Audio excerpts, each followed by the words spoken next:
Bonjour à tous, bonsoir. Nous sommes en direct sur Victoire Live et vraiment content d'être dans cette nouvelle émission. Alors, je suis en compagnie avec le prophète révérend Michel T. Bonsoir, prophète, ou bonjour, hein, comment allez-vous?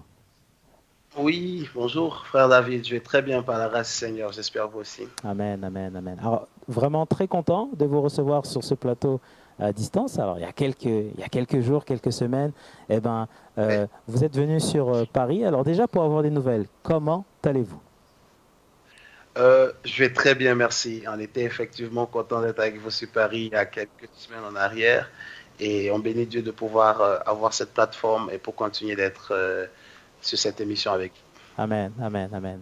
Alors cette nouvelle émission, Révérend, alors le titre m'a quand même, on va dire, attiré. Producteur Oui. de réveil. Qu'est-ce que ça veut dire, producteur de réveil?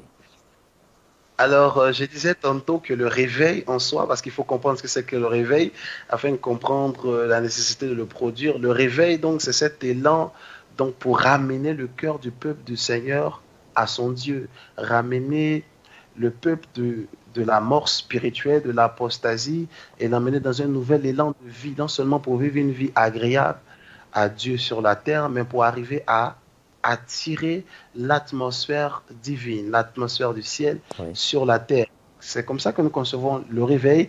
Et donc, par conséquent, en tant que tel, il peut être produit, il peut être généré dans la vie des individus. Je disais tantôt qu'il y a différents types de réveils, et en majeure partie deux. Il y a un réveil collectif et général où une grande assemblée, une grande partie du peuple est touchée et les gens sont ravis de la présence du Seigneur. Mais il y a des réveils aussi qui sont individuels, qui sont productifs, produisibles dans la vie des individus, qui à leur tour peut transférer dans la vie de quelqu'un d'autre. Et c'est donc, il a besoin d'être activé, il a besoin d'être produit. Il y a des gens qui peuvent produire ce réveil.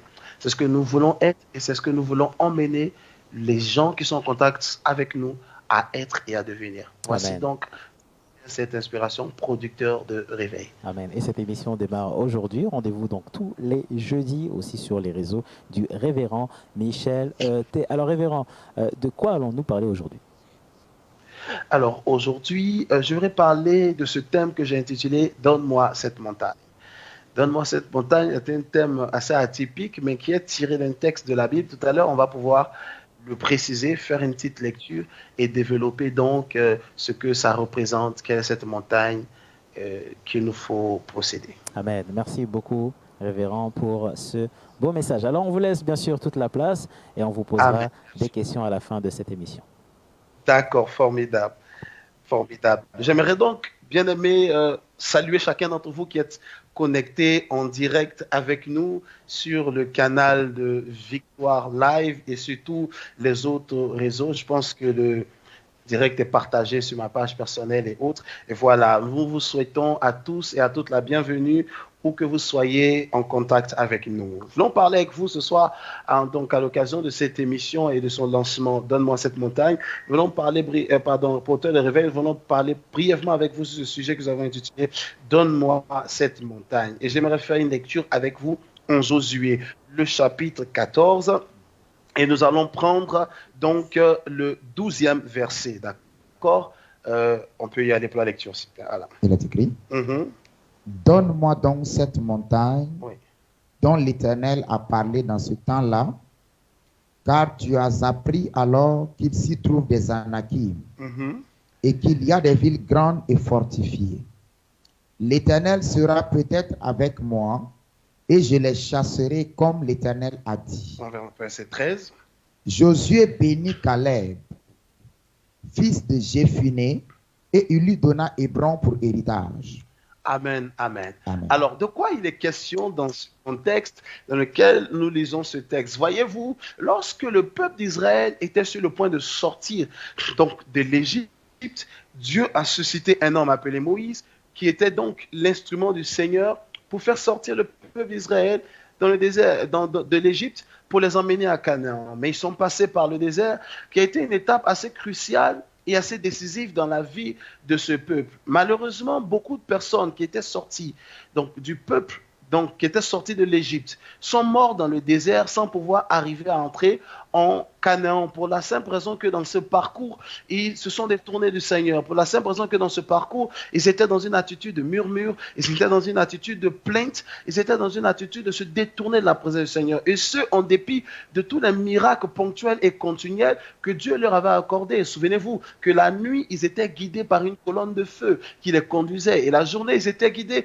par une colonne de nuée qui marchait devant eux. Cependant, ils trouvaient le moyen de murmurer. Cependant, ils trouvaient le moyen de continuer de s'en prendre à l'Éternel. Mais il y a eu deux personnes qui ont été exceptionnelles et qui ont été différentes dans leur attitude. Alors que d'autres se plaignaient, alors que d'autres murmuraient, alors que d'autres s'en prenaient à Moïse et à l'Éternel, ils étaient deux qui avaient un témoignage qui était celui que Dieu voulait voir. Ça veut dire quoi? Ils étaient deux, il s'agissait de Josué et il s'agissait de Caleb. Et d'ailleurs, de tous ceux qui sont sortis vivants de l'Égypte, il n'y a que ces deux qui sont entrés en Canaan. Ça veut dire que tous les autres peuples, tous les autres membres du peuple d'Israël qui sont rentrés à Canaan sont les enfants qui sont nés dans le désert.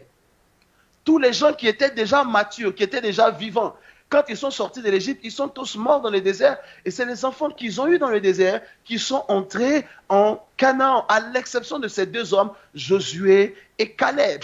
Et donc, de ces deux personnes, les deux ont eu différents sorts. Josué a été établi par Dieu en remplacement à Moïse, et c'est lui qui a fini par accomplir la mission d'établir Israël à Canaan. Le second était donc cet homme qu'on appelle Caleb.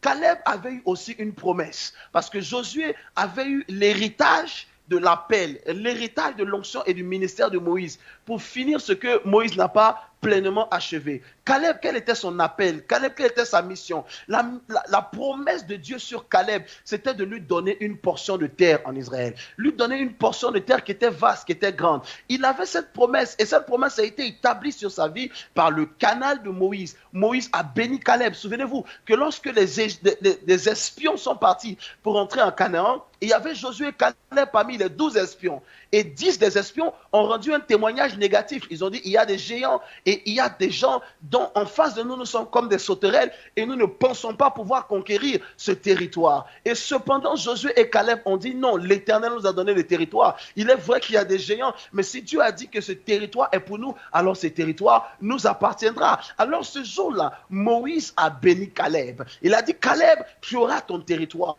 Caleb, tu auras ta portion. Il faut préciser que la chose est arrivée. Caleb avait déjà 45 ans quand la chose est arrivée. Vous le verrez un peu plus haut dans le texte que nous avons lu. Maintenant, à l'âge de 85 ans, Caleb n'avait toujours pas pu posséder le territoire qui lui était assigné par promesse. À l'âge de 85 ans, il n'avait toujours pas pu occuper la portion de terre qui avait été mise à part pour lui par la promesse de Moïse et par l'approbation de Dieu. Alors, il est venu voir celui qui commandait le territoire, qui était désormais donc Josué. Il dit, Josué, Moïse avait dit ceci. Il m'avait béni et il avait dit que j'allais occuper le territoire. J'étais alors jeune. Mais regarde, 40 ans sont passés. Je n'ai toujours pas pu prendre ce territoire. 40 ans sont passés. Je n'ai toujours pas pu m'établir sur ce territoire. L'une des choses que vous devez comprendre est assez capitale. Peu importe la promesse de Dieu pour votre destinée, elle ne se fera pas sans le concours de votre responsabilité et de votre décision. Dieu aura beau dire, je vais t'élever. Peu importe le type de promesse, peu importe le type de prophétie, peu importe le type de grâce qui sont en suspens sur votre vie, elles vont impliquer que vous puissiez vous lever et vous positionner pour posséder votre portion et la portion qui vous est réservée. Souvenez-vous, Jésus était la parole faite chair. Il dit en Jean le chapitre 1, au commencement était la parole était avec Dieu et la parole était Dieu. Et toutes choses ont été faites par elle et rien de ce qui a été fait sans elle. Jésus était la parole. Cependant, à un moment donné, à l'âge de 12 ans, on voit Jésus dans le temple en train de questionner les anciens, les sages, et en train de leur poser des questions sur la parole de Dieu. Mais pourquoi un homme apprend la parole alors que lui-même, il est déjà la parole? Parce que Jésus était déjà dans le conseil et dans le plan de Dieu. Il était déjà Dieu. Il était déjà même immolé avant la fondation du monde. Ça veut dire quoi? Dans le concept de Dieu, le plan est déjà accompli. Il est déjà achevé. Mais lorsque l'homme apparaît sur la terre, peu importe le plan que Dieu a déjà conçu et qu'il a déjà achevé et qu'il a déjà annoncé, l'homme doit se lever pour entrer dans un cursus et dans un parcours afin que ce qui est accompli dans le plan de Dieu puisse être activé sur la terre. Souvenez-vous, il a dit, lorsque vous priez, dites, notre Père qui est là-haut dans les cieux, que ton nom soit sanctifié. Il ira un peu plus loin et dira ceci. Il dit, dites que ta volonté soit faite sur la terre comme au ciel. Donc au ciel, la volonté de Dieu est déjà faite, mais sur la terre, les gens restent pauvres. Au ciel, la volonté de Dieu est déjà faite, mais sur la terre, les gens sont en train d'échouer. Au ciel, la volonté de Dieu est déjà faite, mais sur la terre, la maladie est en train de détruire les gens. Pourquoi? Parce que entre la volonté de Dieu accomplie au ciel et la volonté de Dieu activée sur la terre, il y a la responsabilité d'un homme. My God. Il y a un homme qui doit se lever pour dire, cette montagne, je vais la prendre. Il y a un homme qui doit se lever pour dire, cette montagne, vous allez me la donner. La montagne de mon élévation, vous allez me la donner. La montagne de mon ministère, vous allez me la donner. La montagne, pourquoi je dis vous allez me la donner? Parce que il y a des gens qui tiennent les montagnes. Regarde, de manière générale, il y a 7 montagnes qui sont identifiées comme 7 montagnes d'influence, 7 montagnes de règne et de puissance. Il y a la montagne économique et financière. Il y a la montagne donc du sport, du cinéma et de tout ce qu'on appelle l'entertainment. Il y a la montagne de l'éducation. Il y a la montagne familiale. Il y a la montagne religieuse. Il y a la montagne politique. Toutes ces choses sont des sphères d'influence. Et sur chacune de ces montagnes, il y a des géants qui sont établis. Souvenez-vous, ma Bible déclare, nous n'avons pas à combattre contre la chair et le sang, mais il parle de principauté, il parle de domination, il parle d'autorité dans les lieux célestes. J'aimerais dire ceci au passage. Le diable n'est pas l'entité spirituelle la plus méchante qui existe.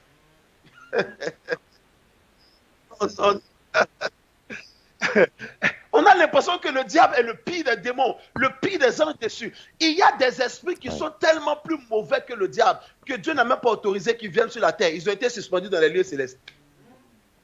Ça veut dire qu'ils sont... Pasteur, pardon. Ça veut dire qu'ils sont en prison, c'est ce que vous voulez dire? Ils ne sont pas emprisonnés, mais ils sont limités. Waouh! Dieu a vu qu'ils sont tellement méchants qu'il ne les a pas autorisés à opérer librement sur la terre. Mais de loin dans les lieux célestes, ils arrivent à commander et influencer les territoires. Parce qu'il faut comprendre, Satan n'était pas un ange guerrier. Lucifer n'était pas un ange guerrier, c'était un ange de lumière par qui transitait l'adoration pour aller à Dieu. Sa fonction n'était pas une fonction guerrière, en comparaison à l'archange Michael qui lui était un ange guerrier. Donc Lucifer n'était pas un soldat, il n'était pas un guerrier, il était un manipulateur. Il a simplement emporté un tiers des anges avec lui. Donc des anges qui étaient des anges guerriers, qui étaient des commandants de l'armée, l'ont suivi. Pas parce qu'il était le plus puissant, parce que c'est lui qui a créé la rébellion. Donc ils sont partis avec lui. Donc Satan a emmené avec lui des démons plus terribles et plus méchants que lui. C'est pourquoi Jésus a dit, si tu chasses un démon, et que la maison reste vide, le démon va et il va prendre 7 esprits plus méchants que lui. 7 esprits plus méchants que lui. Regarde, Satan a au moins 7 esprits qui sont plus méchants que lui. Lucifer a au moins 7 des esprits qu'on appelle. Regarde, même l'homme n'est pas autorisé à prier contre eux. Parce que Dieu ne nous a pas donné cette capacité. Il les a seulement limités. Et maintenant, il autorise que nous puissions nous lever dans notre sphère afin de commander la possession de notre propre montagne. Maintenant, pourquoi est-ce que je mentionne ces choses? Parce que lorsque Caleb s'est levé et qu'il a compris, on m'a fait une promesse, on m'a garanti un territoire. J'avais 45 ans, j'ai aujourd'hui 85 ans, je ne l'ai pas reçu. Si je ne réagis pas, je vais mourir sans voir ma destinée s'accomplir. Si je ne réagis pas, je vais passer tout mon temps sur la terre sans voir mon étoile briller. Il y a une portion d'héritage pour moi sur la terre. Frère David, il y a une portion d'héritage pour toi dans le domaine, sur la montagne des médias, sur la montagne de la communication. Il y a une portion. Les gens ne te donneront pas cette portion. Tu dois la prendre. Les gens ne te diront pas, écoutez, on sait que tu es talentueux, on sait que tu es brillant. Allez, viens prendre la place. Non. Pourquoi? Parce qu'il y a déjà des géants sur la montagne. Et il ne veut pas que personne d'autre écoute. Écoute, même dans le domaine du ministère, il y a des gens qui sont des géants qui ne veulent pas que d'autres montent. Il y a des gens qui occupent le territoire. Ils ne veulent pas que d'autres montent. Dans le monde des finances, il y a des géants. Dans nos familles, il y a des géants qui sont établis. Ils ne veulent pas que la jeune fille qui se lève avec une destinée de Dieu puisse occuper la place sur la montagne. Voici pourquoi David a dit, je lève les yeux vers les montagnes. D'où me viendra ce secours? Mais il est arrivé à la conclusion que le secours me vient de l'Éternel qui a fait les cieux et la terre. En d'autres termes, c'est Dieu qui a conçu le ciel et la terre peut me secourir. La montagne me reviendra. Je prophétise sur ta vie. La montagne qui t'a été refusée est relâchée en ta possession. Quelqu'un dit avec moi, donne-moi. Amen, amen, amen. Révérend, on est vraiment béni. Wow. Alors, j'ai appris quelque chose.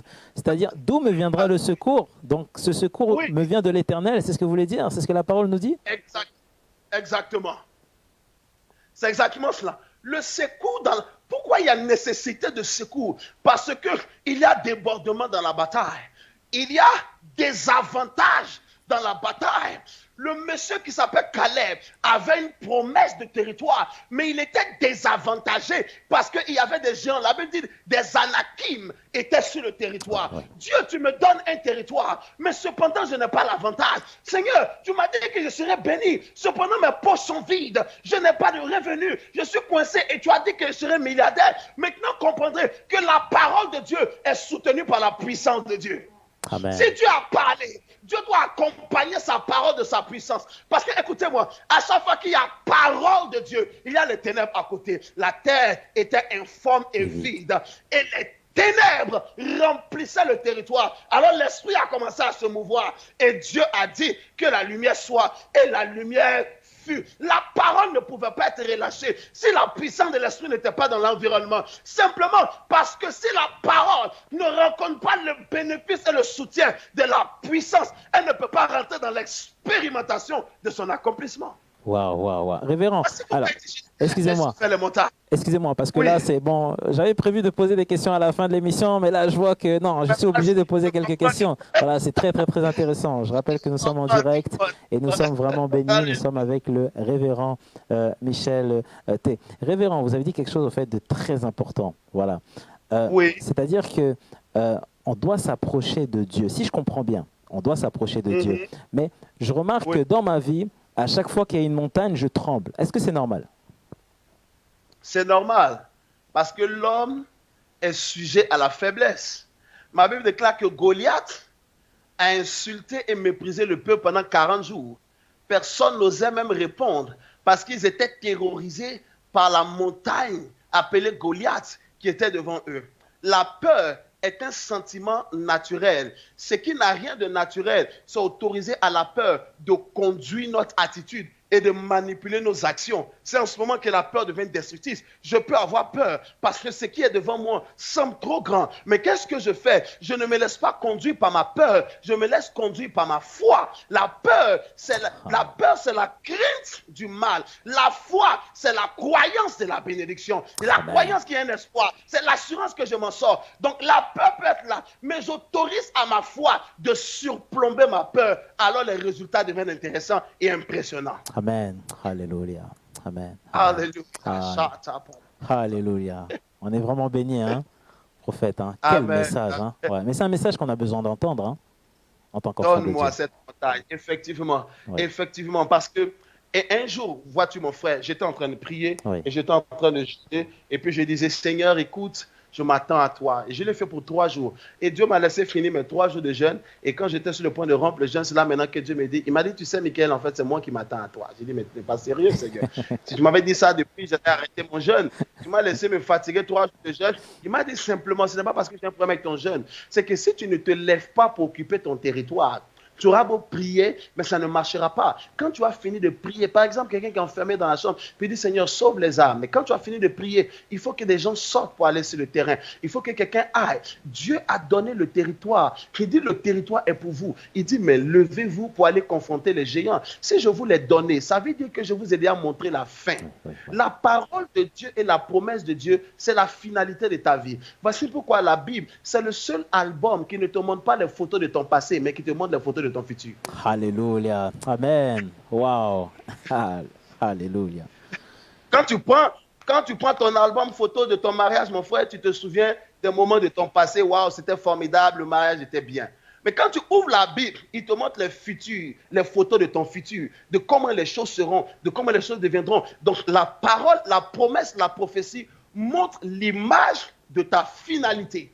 Mais parfois, elle ne te montre pas l'image de ton parcours. Et c'est là que beaucoup d'enfants de Dieu sont déprimés, découragés. Seigneur, tu as dit que je serais riche. Maintenant, je ne comprends pas cette galère. Non, Dieu a montré ta finalité. Il n'a pas montré le parcours. Dans le parcours, tu dois apprendre à marcher avec lui. Tu dois apprendre à te lever avec lui pour aller confronter les géants et dire, cette montagne m'appartient, je suis venu la réclamer. Si Dieu t'a appelé à occuper la montagne médiatique, la montagne de la religion, la montagne des affaires, tu dois te lever pour aller parce que je sais, je connais déjà la fin. Écoutez-moi, beaucoup de gens sont dans l'incertitude. Beaucoup de jeunes gens, d'hommes et de femmes, réfléchissent au futur et ils ont peur. Ils réfléchissent au lendemain et se disent, est-ce que je vais m'en sortir? C'est simplement, cette peur est la conséquence de notre ignorance. Il y a certaines choses quand tu connais de Dieu, tu n'as pas peur de ton futur parce que tu sais que ton futur n'a pas à être écrit. Le futur a à être vécu parce qu'il est déjà préparé, parce qu'il est déjà conçu. Tu es simplement en train de marcher sur le chemin pour arriver à l'aboutissement parfait de cette volonté que Dieu a déjà conditionnée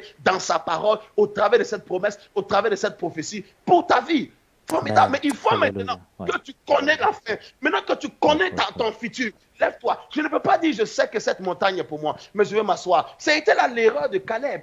Caleb a attendu 40 ans de sa vie. À la différence de Josué, Josué n'a jamais attendu. Depuis le jour où il savait que sa destinée était avec Moïse. Même quand Moïse dit, je monter pour gêner sur la montagne, Josué dit, allons-y, on va gêner ensemble. C'est toi, tu ne peux pas monter et que je reste ici. Alors, Caleb, depuis l'épisode des espions, il est venu s'asseoir. On n'a plus jamais entendu parler de Caleb. Jusqu'à ce qu'il se rende compte qu'il a 85 ans. Il a regardé son ami Moïse et son ami Josué. Il dit, mais Josué, c'est mon ami. On était ensemble. Regarde 40 ans ce qu'il est devenu. Et moi, je suis encore en train d'attendre. Beaucoup attendent une promesse. Et ils sont choqués que la promesse ne viendra pas. Regarde, il ne faut pas se laisser choquer. Non, mais homme de Dieu, qu'elle se raconte? La Bible a dit, attends la prophétie. Même si elle tarde, elle s'accomplira. Mais de quelle attente il s'agit? Il dit, écris la prophétie. Il dit, écris-la. Et deuxième chose, dans certaines versions, il dit qu'on la lise couramment. Mais il y a une autre vision qui dit que celui qui la lit commence à courir.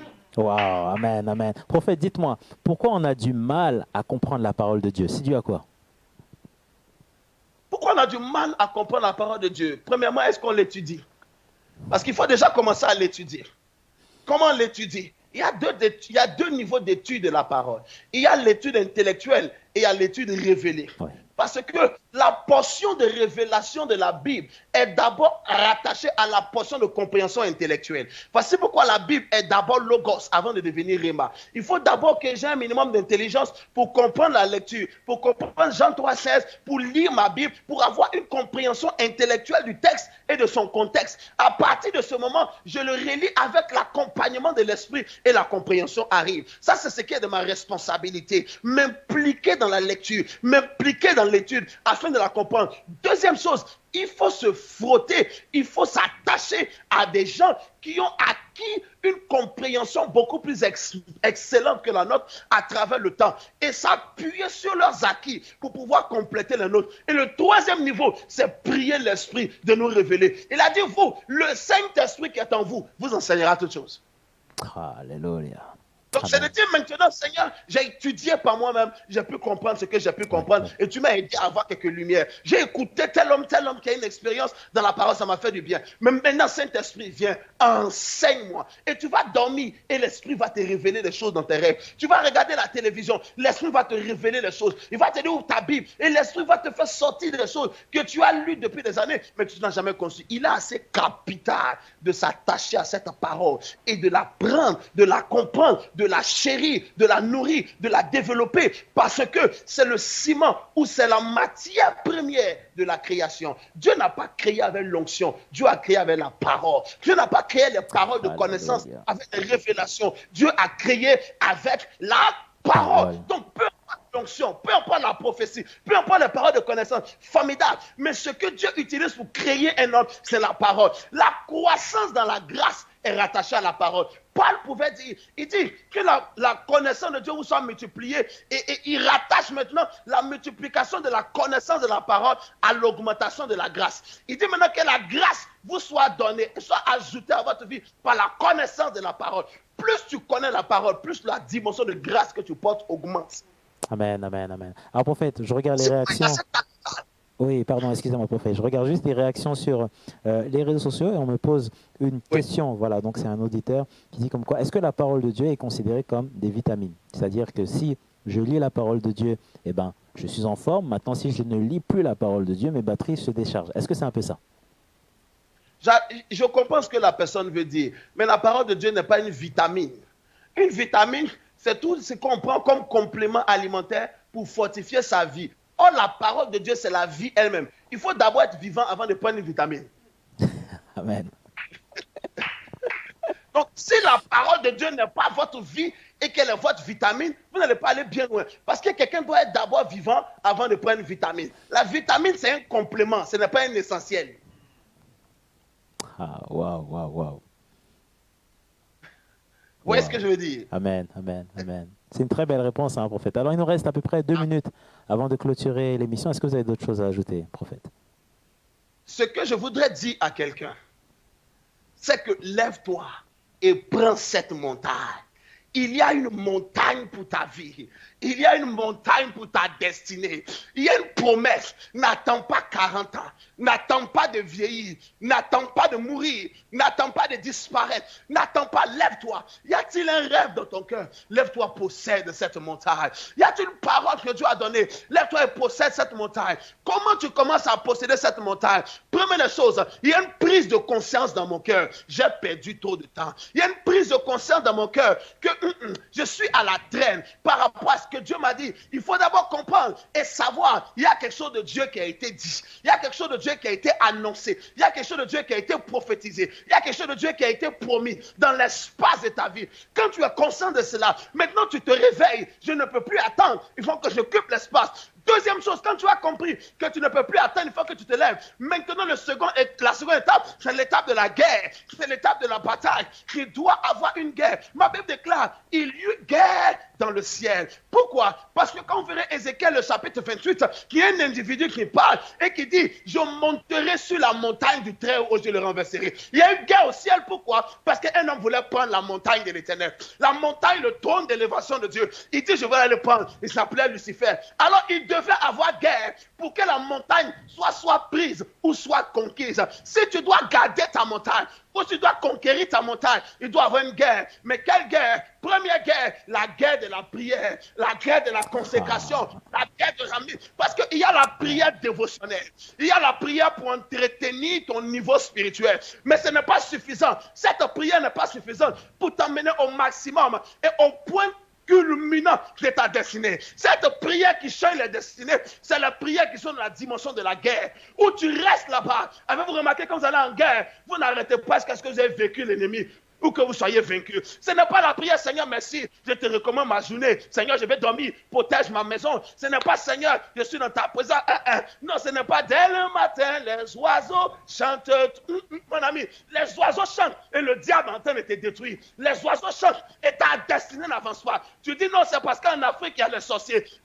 Écoute-moi, tu peux te lever, prends cette montagne. Tu dis non, homme de Dieu, ici, c'est l'Europe. Ici, c'est les États-Unis. Le terrain est plus dur. C'est pourquoi il faut que tu te lèves. Cette montagne est prête à céder. Pour quiconque est prêt de se lever pour livrer la bataille dans la prière. Regarde, Anne a prié pour des années. Sa prière n'avait pas produit l'enfant. Pas parce que Dieu ne le voulait pas, parce que sa prière n'était pas arrivée à un niveau qui peut générer un bébé. Wow. Tu peux avoir 10 euros, 50 euros, c'est de l'argent si tu veux payer un sandwich. C'est de l'argent si tu veux prendre le métro. C'est de l'argent si tu veux payer un t-shirt. Mais tes 50 euros et tes 5 euros, ce n'est pas de l'argent si tu veux acheter une voiture. Donc, la prière, c'est la prière. Mais la prière n'est pas prière quand elle arrive face à un certain type de bataille et un certain type d'adversité. Le jour où une femme est rentrée dans ce temple et s'est assise, elle a dit maintenant que c'est Dieu, que c'est Satan. Asseyez-vous. Aujourd'hui, je prie jusqu'à ce que je sorte avec mon bébé. Même le sacrificateur qui était là, il était assis. La femme ne lui parlait pas, mais son corps ne pouvait plus rester tranquille. Mais la femme là, en train de faire qu'elle prière depuis, elle n'arrête pas. Mais quel est ton problème? Le lieu, c'est un lieu de prière. Si quelqu'un prie, qu'est-ce qui te dérange? Mais la prière de la femme dérangeait le système interne du sacrificateur. Il devait se lever. Si ta prière peut faire lever le sacrificateur, c'est que ton Dieu, c'est déjà Alléluia. Et lorsque Dieu se lève, la montagne va céder. Souviens-toi, ma Bible déclare la voix de l'Éternel fait bondir les montagnes comme des chevaux. Alléluia. La voix de l'Éternel doit être provoquée par la voix d'un homme. C'est quand un homme parle que Dieu répond. Et la manière dont tu parles à quelqu'un détermine comment il répond. Si je viens, je dis tout doucement David, ou bien j'ai déjà vu ta chérie là-bas. Si ta chérie vient te dire, tu as un petit nom que tu donnes à ta chérie. La manière que tu réponds, ça dépend de qui s'appelle. Quand ta chérie t'appelle, tu as des petits noms que tu es en train de lui donner et tu as une douceur dans la voix. Mais quand ton bailleur, à qui tu dois ton loyer t'appelle, tu commences à prendre un autre ton. Quand quelqu'un t'appelle pour un business, tu commences à prendre un autre ton. Le ton de la réponse de Dieu est déterminé par le ton de l'homme qui prie. Lorsqu'un homme commence à prier comme un faiblard, Dieu vient et puis touche sa tête. Amen. Mais quand un guerrier se lève sur la terre, le guerrier du ciel Alléluia. se lève. Aïe, aïe, aïe, aïe, aïe, Aïe, aïe, aïe, aïe. Oh, alléluia. Alléluia. Prophète, on aurait dû continuer jusqu'à 1h du matin, là, hein, vraiment. Hein? C'est ça qu'on appelle producteur du réveil. Amen. Alléluia. Donc, tous les jeudis, hein, prophète, hein, si je comprends bien. Tous les jeudis, la vie de quelqu'un va changer. Amen. Où que tu sois, ta destinée va prendre une forme que tu n'as jamais imaginée et tu vas devenir l'objet de la surprise et des questionnements de ta génération. Donne-moi cette montagne. Je prie où tu es aujourd'hui. Dès cette nuit, la capacité de conquérir ta montagne t'est donnée au nom de Jésus. Amen. Tu vas conquérir la montagne des finances. Tu vas conquérir la montagne du mariage. Tu vas conquérir la montagne de la fécondité. Tu vas conquérir la montagne du ministère. Peu importe les géants sur la montagne, ils seront terrassés. Alléluia. Wow. Prophète, d'où vient ce feu-là, hein, ce feu que vous avez, hein? D'où ça vient? Hein? On veut en savoir un peu plus. Il dit, je veux en savoir un peu plus. Regarde, un jour, un homme s'appelait Moïse. Il était en train de promener des moutons. Et il a vu au loin un buisson. Ouais. Le buisson était en feu. D'accord. Il s'est approché parce que ce n'était pas spécial que le buisson soit en feu. Ce qui était particulier, c'est que le feu ne brûlait pas le buisson. Alors il a dit, je veux m'approcher pour voir quelle est cette vision. J'ai découvert, bien-aimé frère, quand tu es en feu et que tu ne brûles pas, le monde va s'approcher pour voir quelle est cette vision glorieuse. Partout où il y a un feu, le feu c'est un commandeur d'attention. Moïse s'est approché du feu et sa propre vie a été enflammée. Il est venu près de ce feu comme un simple berger avec son bâton. Mais il est quitté de ce feu comme un homme de miracle. Depuis que j'ai découvert, la Bible dit l'Éternel est un feu dévorant. Dieu lui-même est un feu. Plus tu t'approches de lui pour le voir, plus ta vie devient un feu. Depuis que je l'ai découvert, j'ai appris à m'approcher de lui et à rester jusqu'à ce que son feu reste avec moi. Pour que n'importe qui s'approche de moi puisse être contaminé par le feu qui m'a contaminé. Parce que quand je parle de producteur de réveil, parce que le feu va t'être contaminé. Et toi, tu vas contaminer ta maison, ta famille, ta génération par le feu que tu auras capturé en Dieu au nom de Jésus. Au nom de Jésus. Merci beaucoup, prophète. Prophète, dites-moi, où est-ce qu'on peut vous suivre sur les réseaux sociaux? sur les réseaux sociaux. Merci. Je suis sur Facebook au nom de Révérend Michael T. Je suis sur YouTube, Instagram au nom de Révérend Michael T. Aussi simple que cela. Donc, si vous recherchez, vous nous trouverez. Et pour avoir toute espèce de contact, voilà, même par WhatsApp, pour pouvoir entrer en contact avec nous de manière ou d'une autre. Très bien, merci. Nous étions en direct avec le révérend Michel T, voilà, le prophète, dans l'émission Producteur de Réveil. Voilà, donc si vous avez des questions à poser, n'hésitez pas à revenir directement sur nos supports. Et n'oubliez pas, tous les jeudis, je dis bien tous les jeudis, à partir de 19 h, nous serons bénis. Merci beaucoup, prophète. Hein. Merci beaucoup à toi, mon frère, et puis hâte de te retrouver jeudi prochain. Merci, voilà. Moi aussi. En tout cas, j'ai vraiment été béni. Waouh, quel message. Hein. Ah non, non, non, non. Le message, il faut le réécouter. Non, il faut même le partager, même carrément. Hein. Vraiment, que toute la gloire soit rendue à Dieu. On se donne rendez-vous jeudi prochain à la même heure. Soyez bénis. Merci. Merci.